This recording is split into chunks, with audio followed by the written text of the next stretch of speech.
Hello everyone, welcome to my channel Psycho Study. I am Nishu Rawal and in this channel you will get the informative and comprehensive videos of psychology honor courses of IGNOU and I hope that you will like the content. So before jumping to the video, don't forget to subscribe to my channel and hit the bell icon. Hello everyone, welcome back to my channel. तो इस video में हम PPCC 110 की last unit 14 को start करेंगे, which is application of social psychology to health, mental health and wellbeing. तो हमने life के जो हमारे वर्ल्ड के डिफरेंट एस्पेक्ट्स हैं, पॉलिटिक्स, ठीक है, लॉ और education, classroom dynamics, consumer behaviour, सब जगह हमने सोशल साइकोलॉजी के प्रिंसिपल्स को अप्लाई करा है और लास्ट में हम अप्लाई करेंगे health, mental health and wellbeing पर। तो इसमें हमें टोटल 3 कंसेप्ट्स हैं, 3 मेन टॉपिक्स हैं जो कवर करने हैं। सबसे पहले तो हम सोशल साइकोलॉजी को अप्लाई करेंगे हेल्थ पर, ठीक है, ओवरऑल हेल्थ पर। फिर हम अप्लाई करेंगे सोशल साइकोलॉजी के to mental health and wellbeing, ठीक है, मेंटल हेल्थ और वेलबींग पे अप्लाई करेंगे। और लास्ट में हम देखेंगे कि सोशल साइकोलॉजी की एप्लीकेशन कैसे हम उसे अप्लाई कर सकते हैं इन promoting health and healthy behaviours. Health को प्रमोट करने में, हेल्दी बिहेवियर्स को प्रमोट करने में कैसे हम सोशल साइकोलॉजी को अप्लाई कर सकते हैं। तो स्टार्ट करते हैं application of social psychology to health, जिसके अंदर हमें 2 सब टॉपिक्स कवर करने हैं कि कैसे सोशल इन्फ्लुएंस होता है हेल्थ पर, ठीक है, सोशल इन्फ्लुएंस कैसे होता है हेल्थ के ऊपर, और सोशल नॉर्म्स जो हमारे बने हुए हैं वो कैसे सपोर्ट करते हैं, या फिर सोशल नॉर्म्स और सोशल सपोर्ट कैसे इन्फ्लुएंस करते हैं किसे, हेल्थ को, इनका क्या रोल है हेल्थ में। तो स्टार्ट करते हैं application to social psychology to health. तो application of social psychology to health में सबसे पहले तो जो ये टर्म हेल्थ है, ये एक इंग्लिश वर्ड से लिया गया है, ठीक है, जिसका मतलब होता है द स्टेट और कंडीशन, यानी कि ऐसी कंडीशन ऑफ बीइंग होल और साउंड, कि आप ठीक हैं, आप कंप्लीट हैं, उसे हम हेल्थ बोलते हैं। इसकी 2 डेफिनेशंस हैं, दोनों ही WHO ने दी हैं, एक 1946 में दी थी, एक 1998 में दी थी। तो आप कोई भी डेफिनेशन लिख सकते हैं, और अगर डेफिनेशन आपको एग्जैक्ट याद नहीं रहती है तो आप अपनी तरफ से एक डेफिनेशन लिख सकते हैं, बट उसमें ये मत लिखना कि WHO ने दी है, क्योंकि वहाँ पर फिर आपको एग्जैक्ट वर्ड्स लिखने पड़ते हैं। तो आप कोई भी डेफिनेशन लिख सकते हैं, और कोई भी डेफिनेशन हो, सब डेफिनेशन के की पॉइंट्स क्या रहते हैं, 3 की पॉइंट्स रहते हैं कि health is not just the absence of disease और सिम्टम्स। एक डिसीज़ फ्री पर्सन में और एक हेल्दी पर्सन में डिफरेंस होता है। अगर आप डिसीज़ फ्री हैं, इट डजंट मीन कि आप हेल्दी हैं, ठीक है, आपकी हेल्थ अच्छी है, वो इससे कंसिडर नहीं करा जाएगा। एक पर्सन है जिसे कोई बीमारी नहीं है, ठीक है, जिसे कोई बीमारी नहीं है, कोई डिसऑर्डर नहीं है, कोई मेंटल हेल्थ डिसऑर्डर नहीं है, बट क्या है कि वो खुश नहीं रहता, वो ज़्यादा उसके सोशल कनेक्शंस नहीं है, उसे अकेला रहना अच्छा लगता है, वो हमेशा अकेले रहता है, लोगों से बात नहीं करता ज़्यादा, या फिर उन लोगों से बात करने में उसे प्रॉब्लम आती है। तो अब हम ये तो नहीं कह सकते कि भाई उसे कोई बीमारी है, क्योंकि उसे कोई बीमारी नहीं है, लेकिन क्या वो एक हेल्दी पर्सन है, क्योंकि वो अपने सोशल कनेक्शंस नहीं बना पाता। तो हेल्दी पर्सन में एक हेल्थ में क्या क्या चीज़ें आती हैं, हेल्थ में हमारी complete physical, mental and social wellbeing आती है। अगर आप कंप्लीटली हेल्दी हैं, साथ में आपकी मेंटल हेल्थ भी आती है और आपकी सोशल वेलबींग, तीनों चीज़ें आती हैं। सिर्फ और सिर्फ फिजिकल हेल्थ की बात हम नहीं करेंगे जब हम हेल्थ की बात करें, ओवरऑल हेल्थ की बात करें। तो एक डायनामिक स्टेट होती है जिसमें आप फिजिकली, मेंटली, स्पिरिचुअली और सोशली, तीनों, इन चारों तरीके से जब वेलबींग रहता है आप में, तब आपको हेल्दी कहा जा सकता है, उसे हम हेल्थ बोलते हैं, ना कि and not merely the absence of disease और इन्फॉर्मिटी। तो सिर्फ डिसीज़ के या सिम्टम्स के अब्सेंस में हम ये नहीं बोलेंगे कि भाई ये हेल्दी है, बल्कि हमें सब चीज़ें देखनी है, फिजिकल, मेंटल, सोशल, स्पिरिचुअल, सभी तरीके से। अगर कोई लेट्स से कि कोई एक पर्सन है जिसके मतलब हाथ नहीं है, ठीक है, अब उसके हाथ में से ब्लड नहीं बह रहा है, बट उसका वो हाथ नहीं है, तो क्या हम उसे एक हेल्दी पर्सन की कैटेगरी में डालेंगे? या फिर उसके दोनों हाथ नहीं है, तो क्या हम उसे को एक हेल्दी पर्सन की कैटेगरी में डालेंगे? नहीं डाल सकते, बिकॉज उसकी फंक्शनिंग में, उसकी डेली फंक्शनिंग में इंपेयरमेंट आ रही है, प्रॉब्लम आ रही है। अब उसको कोई डिसीज़ नहीं है, तो वो डिसीज़ फ्री पर्सन है, बट एक हेल्दी पर्सन की कैटेगरी में नहीं आ पा रहा है, क्योंकि फिजिकली वेलबींग वहाँ पे नहीं है। वही चीज़ हम मेंटल वेलबींग में भी देखेंगे कि ज़रूरी नहीं उसे डिप्रेशन ही हो, या फिर कोई एक डायग्नोसिस उसका बना हुआ हो, तभी हम बोलेंगे कि कोई इंपेयरमेंट है या फिर वो हेल्दी नहीं है। और भी बहुत सारे एस्पेक्ट्स हम लोग देखेंगे। तो जब completely physically, mentally, spiritually, socially जब आप कंप्लीट होलसम रहते हैं, साउंड रहते हैं, तब हम कह सकते हैं कि हाँ, एक पर्सन हेल्थी है। तो ये डेफिनेशन है हेल्थ की। इसमें 3 की पॉइंट्स आते हैं। पहला तो वही, health is not just the absence of disease और सिम्टम्स, ठीक है, ये हमने जाना। हेल्थ इज़ डायनामिक, और हेल्थ क्या डायनामिक होती है, चेंज होती रहती है, हमेशा एक जैसी नहीं रहेगी, ओवर द टाइम वो चेंज होती रहती है, क्लियर। और लास्ट है कि हेल्थ में सिर्फ आपकी फिजिकल हेल्थ नहीं आती है। जब हम ओवरऑल हेल्थ की बात करें, ये जो वर्ड है सिर्फ हेल्थ, तो इसमें क्या क्या चीज़ें आती हैं? हेल्थ में आती है हमारी physical, mental, social and spiritual wellbeing. तो social wellbeing, physical wellbeing, mental wellbeing, spiritual wellbeing, सब आता है इसके अंदर। ये चारों एस्पेक्ट्स आते हैं, तब जाकर के कंप्लीट हेल्थ बनती है। हेल्थ क्या है? इन सभी डायमेंशंस का कॉम्बिनेशन है। जब ये चारों चीज़ें मिलती हैं, ये सब कंबाइन होती है, तब जाकर के हेल्थ बनती है।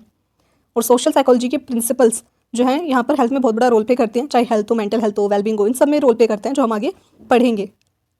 हेल्थ का मतलब क्या है? प्रेजेंस ऑफ वेलबींग, कि जितने भी डायमेंशन हैं इन सब में वेलबींग बना रहे, ना कि सिर्फ किसी प्रॉब्लम की एब्सेंस हो, किसी डिसीज़ की एब्सेंस हो या इलनेस की एब्सेंस हो, उसे हम हेल्थ नहीं बोलेंगे, बल्कि वहाँ पे वेलबींग होना चाहिए कि आप खुश होने चाहिए। अब चारों ही चीज़ों में जो चारों डायमेंशन हमने पढ़े, फिजिकल, मेंटल, सोशल, स्पिरिचुअल, सब में वेलबींग बना होना चाहिए, उसे हम हेल्थ बोलेंगे। अब है इसमें सब point, the social influence on health, कि हेल्थ के ऊपर सोशल इन्फ्लुएंस कैसे होता है या क्या होता है, वो हम पढ़ेंगे। हमने पढ़ा था कि भाई हेल्थ जो है सभी के लिए इंपॉर्टेंट है, ठीक है, बहुत बेसिक सी बात है कि एक अच्छी हेल्थ, गुड हेल्थ सभी के लिए इंपॉर्टेंट है। और क्योंकि अगर सोसाइटी के सभी इंडिविजुअल हेल्दी रहेंगे तो उसकी वजह से सोसाइटी को ही फ़ायदा होगा, सबसे ज़्यादा सिर्फ मेंबर्स को नहीं बल्कि पूरी सोसाइटी को फ़ायदा होगा। Not every one has a same chance to live a healthy life, और ये बात भी सच है कि हर किसी के पास ये चांस नहीं होता कि हर कोई एक हेल्दी लाइफ जी सके। सभी को कोई कहीं किसी ना किसी डायमेंशन में प्रॉब्लम आती है, चाहे फिजिकल हो, किसी को फिजिकल में आएगी, किसी को मेंटल में आएगी, किसी को सोशल में आएगी और किसी को स्पिरिचुअल में आ सकती है। तो ये चारों ही डायमेंशंस में कभी ना कभी किसी को प्रॉब्लम आती है। तो हर किसी के पास ये इक्वल चांस नहीं है, हर किसी के पास ये चांस नहीं कि सब लोग एक हेल्दी लाइफ जिएंगे। तो इसमें बताया गया। अब सोशल इन्फ्लुएंस कैसे आता है हमारी हेल्थ पे? जब सोशल की बात करें तो इसमें क्या क्या आ जाता है? हमारा सराउंडिंग आ जाता है, हमारा जो घर आ जाता है, हमारी फैमिली फ्रेंड्स आ जाते हैं, ठीक है, हमारा फूड आ जाता है जो भी हम कंज्यूम करें, ट्रांसपोर्ट आ जाता है, सारी चीज़ें आती हैं, सोशल इन्वायरमेंट, कम्युनिकेशन, सब चीज़ें आती हैं। तो इन सबका क्या इन्फ्लुएंस होता है हमारी हेल्थ पर, वो हमें लिखना है। तो सबसे पहले हुआ हमारा सोशल सराउंडिंग का इम्पैक्ट हमारी हेल्थ के ऊपर। तो हमारा जो एनवायरनमेंट है वो हमारी हेल्थ चॉइसेस को अफेक्ट करता है। मान लो आप एक ऐसे एरिया में रहते हैं जहाँ पे अच्छा खाना आपको मिलता ही नहीं है, ठीक है, जहाँ पे सेफ्टी नहीं है, जहाँ पर जो है आपको अपनी डेली मील्स को कंज्यूम करने के लिए भी बहुत ज़्यादा स्ट्रगल करना पड़ता है। कईयों के पास कोई जॉब ही नहीं है, नौकरी नहीं है, छोटे बच्चे हैं जो काम भी नहीं कर सकते, ठीक है, और उनके पास पेरेंट्स भी नहीं है जो है जो उनके लिए कुछ करें। तो वहाँ पे वो क्या करेंगे? या तो वो चोरी करेंगे या तो फिर वो कहीं ऐसी जगह से खाना लेंगे जो कि बिल्कुल हेल्दी नहीं है खाने के लिए। तो जो आपका सोशल सराउंडिंग है वो एक तरीके से इम्पैक्ट डाल रहा है कि आप कैसी आपकी हेल्थ चॉइसेस रहेंगी। अब जो स्लम्स में जो बच्चे रहते हैं, जो लोग रहते हैं, अब उनको 5 स्टार होटल वाला खाना नहीं चाहिए कि हर रोज़ जो है एक अलग अलग डिश मिलनी चाहिए, उनको चाहिए उनका पेट भरना चाहिए। तो ये जो उनकी चॉइस बनी है, क्यों बनी है? क्योंकि उनका सराउंडिंग ऐसा है। उन्होंने अपने आसपास देखा उनके पास कोई अपॉर्चुनिटी नहीं है कि कुछ भी काम करने की या फिर कुछ एक अच्छी लाइफस्टाइल लेने की। तो वहाँ पर उनकी ऐसी चॉइसेस क्यों बनी? उसकी सराउंडिंग की वजह से। और भी बहुत एग्जांपल्स हम इसमें लिख सकते हैं कि अगर आपका सोशल सराउंडिंग ऐसा है जहाँ पर गार्डन्स नहीं है, कुछ ऐसा एनवायरनमेंट नहीं है, या फिर आपके आसपास में सभी लोग जो हैं कोई भी एक्टिविटी नहीं करता है, तो क्या होगा? वहाँ पे सोशल आइसोलेशन होगी, फिजिकल इनएक्टिविटी रहेगी, आप कोई भी एक्टिविटी पे ध्यान ही नहीं देंगे। उसकी वजह से क्या होगा? घर में पड़े रहेंगे, फिर उसकी वजह से शुगर, डायबिटीज़, थायराइड और दुनिया भर की बीमारी हो सकती है किसी को। तो आपका जो सोशल सराउंडिंग है वो इस तरीके से आपकी हेल्थ पे इम्पैक्ट डालता है। नेक्स्ट है इसमें हाउसिंग कंडीशन इन्फ्लुएंस हेल्थ। आपके घर के हालात कैसे हैं, घर की कंडीशंस कैसे हैं, वो भी आपकी हेल्थ चॉइसेस को इन्फ्लुएंस करते हैं। फॉर एग्जाम्पल कि अगर आप एक न्यूक्लियर फैमिली में रहते हैं, जहाँ पर आप हैं, आपके भाई बहन हैं, आपके पेरेंट्स हैं, बस आपका परिवार है, ठीक है, न्यूक्लियर फैमिली है अगर आपकी, तो घर में इतने जने नहीं है और घर भी बड़ा है, सबके पास कम लोग हैं लेकिन खाना ज़्यादा है, तो वहाँ पर आप हेल्दी लाइफस्टाइल को एक बार को चूज़ कर सकते हैं। बट वो भी डिपेंड करता है कि कितनी इनकम है, वो सब चीज़ें अलग हैं। बट यहाँ पे हाउसिंग कंडीशन की घर में कितनी साफ़ सफाई है, कितनी साफ़ सफाई रखते हैं आप अपने घर में, कितनी देखभाल करते हैं, ठीक है, ओवर क्राउडेड है कि नहीं, कि अगर एक ही कमरा है उसी में 15-20 जने हैं, तो वहाँ पर क्या होगा कि जने बहुत सारे हो जाएंगे, रहने की जगह कम होगी, प्राइवेसी किसी के पास नहीं होगी, वहाँ पे खाने की कमी भी हो जाती है उस टाइम पे, क्योंकि बहुत से ऐसे फैमिलीज होती हैं जिसमें पेरेंट्स जिसमें इतने सारे बच्चे होते हैं, सबके लिए वो न्यूट्रिशन नहीं अफोर्ड कर पाते पेरेंट्स। तो वहाँ पर क्या होता है? जने बहुत सारे हो जाते हैं, घर छोटा पड़ जाता है और सबके लिए फूड की भी कमी हो जाती है। तो उस सिचुएशन में भी जो भी आपकी हाउसिंग कंडीशन है कि आपका घर भी किस जगह पर है, आपका घर अगर ऐसी जगह पर है जहाँ पर आसपास कोई भी आपको फैसिलिटीज़ नहीं प्रोवाइडेड की जा रही हैं, ठीक है, आपके घर के आसपास ही कोई गंदी सी जगह है, कोई गटर है या फिर कोई और ऐसी ऐसी चीज़ें हैं जो कि इतनी सेफ़ नहीं है, ठीक है, तो वो भी वेलबींग को, वो भी हेल्थ को प्रमोट नहीं कर पाएगा ऐसा इलाका। लेकिन अगर आपका घर ऐसी जगह पर है जो कि काफ़ी साफ़ सुथरी जगह है, इस वजह से ज़्यादातर लोग जो अगर वो अच्छा कमा रहे हैं तो वो किसी ऐसे एरिया में नहीं रहेंगे जहाँ पे दुनिया भर की गंदगी हो, जहाँ पे पॉल्यूशन बहुत ज़्यादा हो, या फिर उनका घर ऐसी जगह पर जहाँ पर विंडो ओपन करते ही जो है दुनिया भर का कूड़ा या फिर गंदगी या फिर स्मेल सब कुछ उनके घर के अंदर आ जाए, क्योंकि वो चीज़ भी आपकी हेल्थ को इम्पैक्ट करती हैं। एक सिक्योर नेबरहुड सबको चाहिए होता है, वो भी हमारी हेल्दी बिहेवियर को जो है इन्फ्लुएंस करता है, इनकरेज करता है। तो आपकी जो हाउसिंग कंडीशन है वो भी आपकी हेल्थ को इन्फ्लुएंस कर रही है। तो हमने देखा हमारा सोशल सराउंडिंग कैसा है, वो हेल्थ को इन्फ्लुएंस करेगा। फिर हमने देखा हमारी हाउसिंग कंडीशन क्या, हमारे खुद की घर की जगह या फिर हमारे घर के अंदर कितनी साफ़ सफाई हम लोग रखते हैं, वो सब हमारी हेल्थ को इन्फ्लुएंस करेंगे। नेक्स्ट इसमें पॉइंट आ जाता है हमारा फूड, ठीक है। फूड तो इन्फ्लुएंस करता ही है हमारी हेल्थ को। Food as a social influence कैसे है, फूड कैसे हमें इन्फ्लुएंस करता है कि आप कैसा खाना खा रहे हैं। अब दो तरीके की कैटेगरी होती है, ठीक है। अगर आप अपनी कंट्री को भी देखें तो वहाँ पे भी दो तरीके के सोशल ग्रुप्स होते हैं। एक जिनके पास सारी प्रिविलेज है, ठीक है, जिनके पास जो लोग कम है लेकिन उनके पास हर तरीके का खाना अफोर्ड कर सकते हैं, फास्ट फूड अफोर्ड कर सकते हैं, हेल्दी फूड अफोर्ड कर सकते हैं। तो ज़्यादातर क्या देखा जाता है कि कुछ ऐसे जने हैं जिनके पास एक्सेस है हर तरीके के फूड का, तो वो किस रिस्क में है, ओबेसिटी के रिस्क में, कि भाई वो बहुत ज़्यादा खाते हैं, या फिर जो उनके पास इतना है कि वो सब खा सकते हैं। तो वो एक प्रॉब्लम होगी, वो एक सोशल ग्रुप हो गया। एक एक्सट्रीम पर वो लोग आ गए। दूसरे एक्सट्रीम पर वो लोग आते हैं जो अपने दिन के 2 वक्त का खाना भी जो ना नहीं अफोर्ड कर पाते, तो वो दूसरी कैटेगरी आ गई, जिसमें वो लोग क्या है, भुखमरी उधर होती है ज़्यादातर, अपनी डेली मील्स भी वो कंज्यूम नहीं कर पाते हैं। तो ये 2 कैटेगरी होते हैं, रिस्क ऑफ हंगर में वो रहते हैं। तो एक कैटेगरी है, एक सोसाइटल ग्रुप है जो रिस्क ऑफ ओबेसिटी में रहता है, दूसरा जो ग्रुप है वो रिस्क ऑफ हंगर में रहता है। तो ये 2 एक्सट्रीम ग्रुप्स हैं और दोनों फूड की वजह से। और जो हमारे इकोनॉमिक फैक्टर्स हैं, किसी की इनकम कितनी है, या फिर किस एरिया में खाना कितना अवेलेबल है, या फिर कितना ज़्यादा महंगा है या कितना सस्ता है, तो वो चीज़ भी डिटरमाइन करते हैं कि हम लोग क्या खरीदेंगे और कितना खरीदेंगे, कितना खाना खरीदेंगे, कैसा खाना खरीदेंगे। और कुछ जो है कल्चरल प्रैक्टिसेस भी ऐसी होती हैं जो कि न्यूट्रिशनल हेल्थ को इन्फ्लुएंस करती हैं। कि किसी कल्चर में अगर है कि बहुत से कल्चर्स में ऐसा होता है कि जिनमें नॉनवेज खाना अलाउड नहीं है, ठीक है, वो उनके कल्चर में नहीं है, तो वो वैसी तो वो उन फूड्स को नहीं कंज्यूम करते हैं, फिर नहीं परचेज़ करते हैं। तो इस तरीके से हमारे जो कल्चर हैं, ठीक है, वो भी हमारी फूड चॉइसेस को इन्फ्लुएंस कर रहा है, उसको भी इम्पैक्ट डाल रहा है। तो इस तरीके से हमारा फूड क्या है, एज अ सोशल इन्फ्लुएंस किसके ऊपर इम्पैक्ट डालता है, हमारी हेल्थ चॉइसेस के ऊपर। तो हमने सोशल सराउंडिंग्स किस तरीके से इम्पैक्ट डालता है हेल्थ के ऊपर वो पढ़ा, हाउसिंग कंडीशन से इन्फ्लुएंस करती है, और हमारा फूड भी इन्फ्लुएंस करता है। नेक्स्ट आ जाता है इसमें ट्रांसपोर्ट सिस्टम कैसे हेल्थ को इन्फ्लुएंस करते हैं, फिर इफेक्ट डालते हैं उसके ऊपर। तो जैसे जैसे अगर हम आज के टाइम पे देखें कि हम लोग को अगर किसी को कोई भी प्रॉब्लम हो जाती है और हमें उसे बहुत जल्दी हॉस्पिटल तक लेके जाना है, तो हमें कोई बहुत लंबा सफ़र नहीं करना पड़ता, हमारे पास व्हीकल्स हैं, ठीक है, हमारे पास ट्रांसपोर्ट ऐसा है कि हम जल्दी से हॉस्पिटल तक जा सकते हैं। इतनी कन्वीनियंस है हमारे पास कि मेडिसिन जो है हमें हमारे घर तक आ सकती हैं। तो इस तरीके से अच्छा गुड ट्रांसपोर्ट ऑप्शंस जो है रिड्यूस करते हैं सोशल आइसोलेशन को, प्रोवाइड करते हैं access to resources like food and medicine. तो अच्छा ट्रांसपोर्ट भी एक तरीके से इन्फ्लुएंस कर रहा है हेल्थ को। और अगर स्ट्रीट्स जो हैं वो सेफ़ हैं, हर जगह जो हैं गड्ढे नहीं हैं, अच्छा रास्ता है,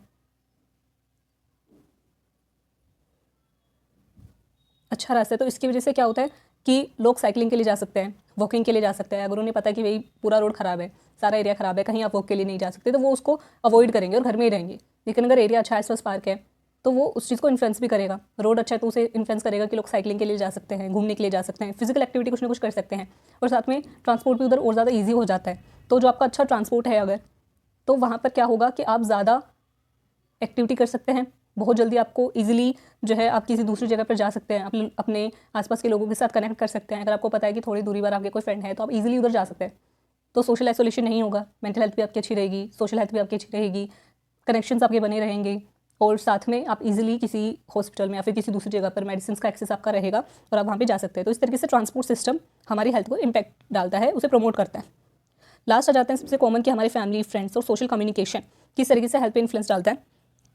तो जो भी हमारे फ्रेंड्स, फैमिली ये सब हैं, ठीक है, ये हमें एक सोशल बिलोंगिंगनेस फील करवाता है। एज अ ह्यूमन हमारी बेसिक नीड एक तरीके से रहती है कि हमें बिलोंगिंगनेस चाहिए, हमें लोगों से कनेक्ट करना है, ये हमारी टेंडेंसी है, हमें चाहिए ये sense of belongingness for humans, ये नेसेसरी है, ज़रूरी है। सपोर्टिव फैमिलीज़ और फ्रेंड्स, फैमिली, नेबरहुड ये प्रमोट करते हैं हेल्थ को, ठीक है, आपको महसूस कराते हैं कि आप भी एक सोसाइटी का हिस्सा हैं, आप उनकी लाइफ का एक हिस्सा हैं और आपके पास लोग हैं जिनके साथ आप कम्युनिकेट कर सकते हैं। Community participation empowers individuals and address health inequalities. अगर हेल्थ इनक्वालिटीज़ रहती हैं और एक कम्युनिटी ऐसी जो काफ़ी सपोर्टिव है और पार्टिसिपेट करती है इंडिविजुअल्स को एम्पावर करने में और एड्रेस करने में हेल्थ इनक्वालिटीज़ को, जो हमारे पॉजिटिव नेटवर्क्स होते हैं, अगर हमारे सबके साथ जो है कनेक्शंस अच्छे हैं, हमारा नेटवर्क अच्छा है, रिलेशनशिप्स अच्छे हैं, तो वो हमारी हेल्थ को और हमारी वेलबींग को प्रमोट करते हैं। तो ये हमने पढ़ा कि किस तरीके से सोशल इन्फ्लुएंस होता है, ठीक है, सोसाइटी का इन्फ्लुएंस होता है किस पर, हमारी हेल्थ के ऊपर। डिफरेंट जो सोशल इन्फ्लुएंसेस हैं वो कैसे हमारी हेल्थ को अफेक्ट करते हैं। अब नेक्स्ट इसमें जो सब हेडिंग आती है वो है social norms and social support. तो सोशल नॉर्म्स क्या हो गई, जो सोसाइटी ने कुछ नॉर्म्स यानी कि एक्सप्लिसिट या इम्प्लिसिट रूल्स बनाए होते हैं, उन्हें हम सोशल नॉर्म्स कहते हैं। सोशल सपोर्ट की सोसाइटी जो हमें सपोर्ट दे रही है, फिर हमें हेल्थ के टर्म्स में कौन कौन सपोर्ट करता है, जो हेल्थ केयर वर्कर्स होते हैं वो हमें सपोर्ट करते हैं, तो उनके बारे में हम पढ़ेंगे। रोल ऑफ हेल्थ वर्कर्स, सबसे पहले हेल्थ वर्कर्स का क्या रोल रहता है कि हमें डायग्नोज करना, अगर कोई डिसीज़ या डिसऑर्डर हो जाता है तो उसे डायग्नोज करना, उसको ट्रीट करना और आफ्टर केयर करना, ये हेल्थ केयर वर्कर्स इसमें हमारी मदद करते हैं। They feel challenge due to patients diverse background, cultures and lifestyles. अब हेल्थ केयर वर्कर्स को क्या होता है, उनको बहुत सारे चैलेंजेस फेस करने पड़ते हैं। क्यों फेस करने पड़ते हैं? क्योंकि हर एक पेशेंट है, हर एक इंडिविजुअल है, सबका कल्चर डिफरेंट है, सबके सोशल नॉर्म्स डिफरेंट होते हैं और सबका बैकग्राउंड, कल्चर, हेल्थ, लाइफस्टाइल, ठीक है, चॉइसेस सबकी डिफरेंट होती है। और ये डिफरेंट क्यों होते हैं? कि सबके सोशल नॉर्म्स अलग अलग हैं, हर कल्चर में नॉर्म्स अलग अलग हैं, ठीक है। किसी कल्चर में, ठीक है, कोई प्रॉब्लम नहीं, आप नॉनवेज खा सकते हैं, किसी कल्चर में तो उसे बहुत बुरा माना जाता है। कल्चर्स होते हैं, बहुत ऐसी जगहें होती हैं जहाँ पर सिर्फ और सिर्फ लोग क्या है, आयुर्वेदिक मेडिसिन को ही ज़्यादा प्रमोट करते हैं, फिर ज़्यादा अच्छा मानते हैं, और वो नहीं चाहते कि वो होम्योपैथिक मेडिसिन को कंज्यूम करें, तो वहाँ पे प्रॉब्लम आते हैं। कई लोग सिर्फ होम्योपैथिक खाना चाहते हैं, आयुर्वेदिक नहीं खाना चाहते। कई लोग इंजेक्शन लगवाना चाहते हैं, बट मेडिसिन से उनका काम चल जाएगा। कई लोग मेडिसिन नहीं चाहते, उनका इंजेक्शन से काम चल जाएगा। तो ये सबकी लाइफ स्टाइल्स डिफरेंट है, लाइफ चॉइसेस डिफरेंट है, ठीक है, और सबका कल्चर डिफरेंट है, सोशल नॉर्म्स डिफरेंट है, जिसकी वजह से हेल्थ वर्कर्स को काफ़ी चैलेंजेस फेस करने पड़ते हैं। उन्हें भी सोशल नॉर्म्स पे रिलाई करना पड़ता है, उन्हें फॉलो करना पड़ता है, प्रोफेशनल कंडक्ट को फॉलो करना पड़ता है, रूल्स को फॉलो करना पड़ता है। तो ये सारे रूल होते हैं हेल्थ केयर वर्कर्स के, और उनको क्या चैलेंजेस फेस करने पड़ते हैं वो। अब सोशल नॉर्म्स हेल्थ आइडियोलॉजीज़ में कैसे काम करते हैं?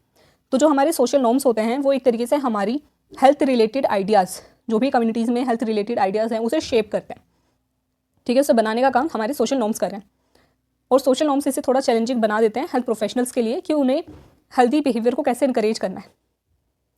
तो ये सोशल नॉर्म्स का काम हुआ। Behaviour change in health sector.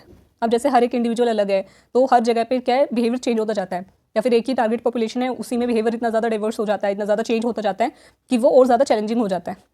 और ये हेल्थ केयर वर्कर्स के लिए सबसे ज़्यादा चैलेंजिंग है कि आप अगर सपोर्ट करना भी चाहते हैं किसी को, ठीक है, किसी को हेल्थ के लिए उसको सपोर्ट भी करना चाहते हैं, तो आपको ये सारी चीज़ें कंसीडर करनी पड़ेंगी। आपको सोशल नॉर्म्स कंसीडर करने पड़ेंगे, आपको कल्चर कंसीडर करना पड़ेगा, तब जाकर के आप जो है प्रमोट कर सकते हैं, या फिर उन्हें इन्फ्लुएंस कर सकते हैं, फिर उन्हें समझा सकते हैं कि उन्हें क्या करना चाहिए, कि हेल्दी लाइफस्टाइल वो कैसे ले सकते हैं।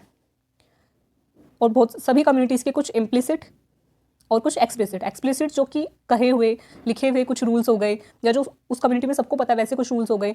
कुछ इम्प्लिसिट जो है रूल्स होते हैं, नॉर्म्स होते हैं, जो कि आपको खुद से समझने पड़ते हैं, अनकहे।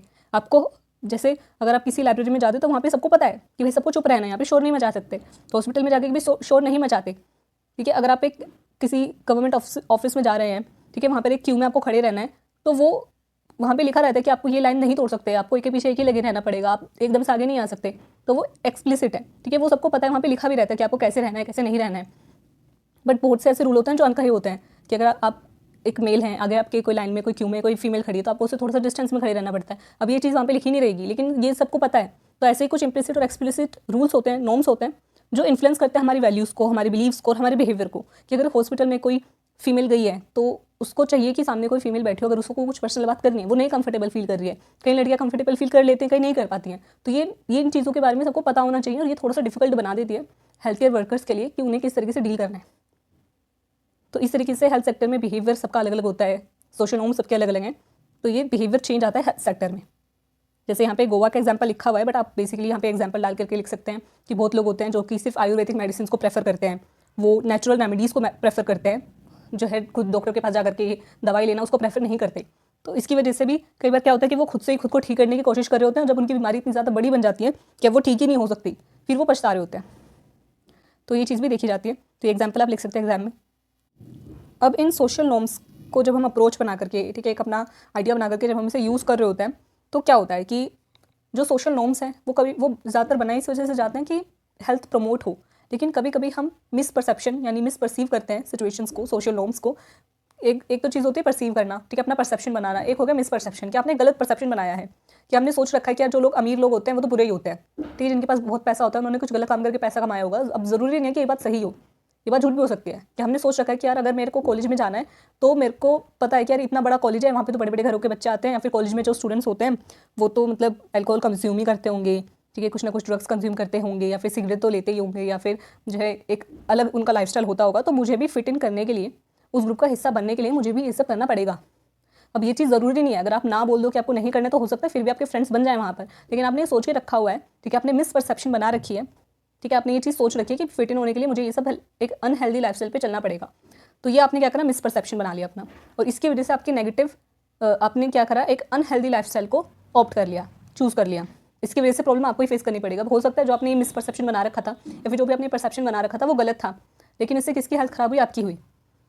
तो ये है सोशल नॉर्म्स अप्रोच कि हमने कुछ सोशल नॉर्म्स को मिसपर्सीव करा होता है, उनके लेकर के एक मिसपरसेप्शन बनाई होती है दिमाग में, जो कि हमारी लाइफस्टाइल चॉइसेस को इन्फ्लुएंस करती है और हमें एक अनहेल्दी लाइफस्टाइल या फिर अनहेल्दी ईटिंग में डाल देती है। Smoking, over consumption of alcohol और अनहेल्दी ईटिंग, इन सब में डाल देती है, क्योंकि सोशल नॉर्म्स का हम गलत तरीके से जब अप्रोच हम इसकी यूज़ करते हैं।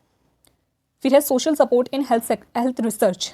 Social support from family and friends is crucial. बहुत बेसिक बात है कि भाई आपको सोशल सपोर्ट फैमिली का, फ्रेंड्स का, रिलेटिव्स का, नेबर्स का, सबका चाहिए होता है। मोस्टली फैमिली और फ्रेंड्स इनका जो है सबसे क्रूशियल है, सबसे ज़्यादा इंपॉर्टेंट है। और ज़्यादातर देखा जाता है कि जो वुमेन्स होती हैं वो ज़्यादा सपोर्ट जो है प्रोवाइड कराती भी हैं और सपोर्ट लेती भी हैं। वो बहुत जल्दी मदद के लिए आगे आ जाती हैं, मतलब अगर उन्हें किसी से मदद चाहिए तो वो बड़ी ईजीली मांग लेती हैं। मेल्स के जो नेटवर्क्स होते हैं वो इतने ज़्यादा डाइवर्स नहीं होते। वीमेंस के ज़्यादा डाइवर्स नेटवर्क्स होते हैं एज़ कम्पेयर टू मैन, ये रिसर्च में देखा गया है। बहुत सारी स्टडीज़ भी इसको लेकर के हुई है, इतनी इंपॉर्टेंट नहीं है। ठीक है, आगे चलते हैं। ये स्टडीज़ आप पढ़ सकते हैं कि इन अफ्रीकन अमेरिकन स्टडीज़ हुई थी चर्च मेंबर्स की। Increase fruit and vegetables intake when part of a close knit congregation. ये रिसर्च देखी गई थी कि अफ्रीकन अमेरिकन चर्च में के जो मेंबर्स थे उन्होंने ज़्यादा फ्रूट्स और वेजिटेबल्स खाना स्टार्ट कर दिया था जब उनको एक ऐसी कम्युनिटी का पार्ट बनाया गया था तब। दूसरी रिसर्च हुई थी इसमें low social support link to sedentary behaviours, irregular sleep and increased alcohol consumption in university students. कि जब किसी एक ग्रुप में देखा गया कि पार्टिसिपेंट्स ऐसे थे जिनको लो सोशल सपोर्ट दिया गया कि फ्रेंड्स अच्छे नहीं हैं, फैमिली से अगर उन्हें सपोर्ट नहीं मिला है, तो वहाँ पे देखा गया कि वो ज़्यादा अनहेल्दी लाइफस्टाइल की तरफ वो चले गए थे। तो सोशल सपोर्ट इस वजह से काफ़ी ज़्यादा ज़रूरी है। फिर है इसमें conceptual model by Berkman and Glass. इन्होंने एक मॉडल दिया था, conceptual model. Social support is a multi level process starting with larger social context. कि सोशल सपोर्ट क्या है? एक मल्टी लेवल प्रोसेस है जो कि स्टार्ट होती है लार्जर सोशल कॉन्टेक्स्ट से।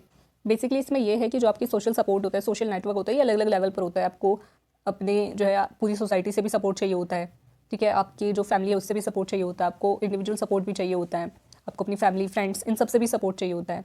तो ये सपोर्ट जो है, सोशल सपोर्ट जो है वो मल्टी लेवल प्रोसेस है और ये स्टार्ट होता है लार्जर सोशल कॉन्टेक्स्ट से। सोशल जो नेटवर्क्स होते हैं वो इन्फ्लुएंस करते हैं हमारी हेल्थ को, हमारे सोशल सपोर्ट और सोशल इन्फ्लुएंस से, कि हमारा सोशल नेटवर्क कैसा है, कि अच्छे लोग हैं हमारे साथ या फिर हेल्दी लाइफस्टाइल को चूज़ करने वाले लोग हैं हमारे साथ, या फिर ऐसे लोग हैं जो अनहेल्दी लाइफस्टाइल पर है तो हम भी उनसे इन्फ्लुएंस होते हैं। अगर हमें हमारी फैमिली सपोर्ट ना करे तो हम एक नेगेटिव या फिर अनहेल्दी लाइफस्टाइल पे जा सकते हैं। तो ये इसमें बताया गया है। फिर है जो फिजिकल एक्टिविटी और सोशल सपोर्ट है, ये काफ़ी ज़्यादा क्रूशियल है।